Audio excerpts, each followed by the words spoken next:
Yeah, I mean, some great performances at the Olympic trials. I think seeing Jess Ennis win the hurdles, win the high jump on the first day, I think bodes really, really well for London 2012. Slightly disappointing in the long jump, but she's still got time to put that right. I think the emergence of this new young sprinter, Adam Gemelli, winning, well, just coming second in the trials, but he's got the qualification, so he's in the team if he wants to go.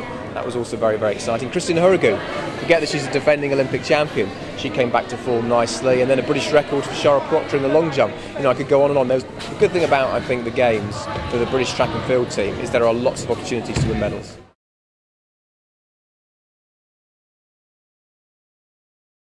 Yeah, I think Shara Proctor's performance over the 3 days as it was probably the most significant in world level.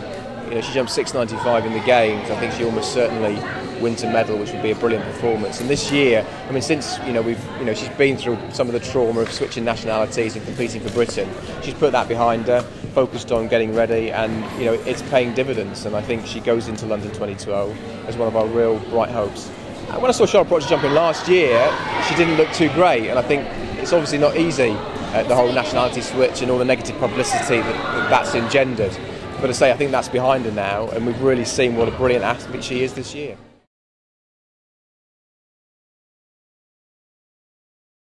I mean, clearly for Phillips, being injured is not what he wants, 4 or 5 weeks out from competing in the most important competition of his life.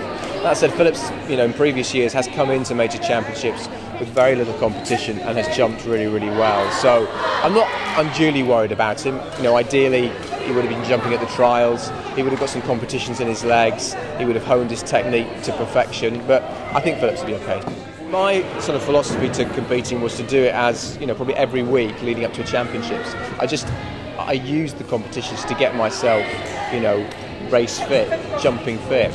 So for me to miss competitions was not ideal at all. But Phillips seems to be a different kind of athlete, prepares himself in a different way. And I say in previous years he has had that kind of approach where he hasn't jumped much and still done well in the championships.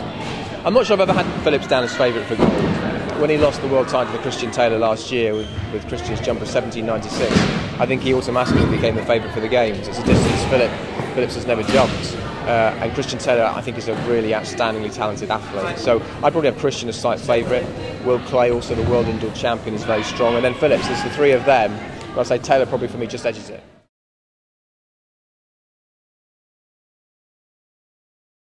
Aldama obviously jumped brilliantly in the world indoors.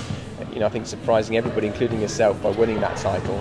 And at, 40 years of age, it's remarkable to see her jumping as well as she is. And she's got a slight injury. She hurt herself in Rome. Again, I understand that it's not that serious, but she'll want to get back to full training, get back into competition.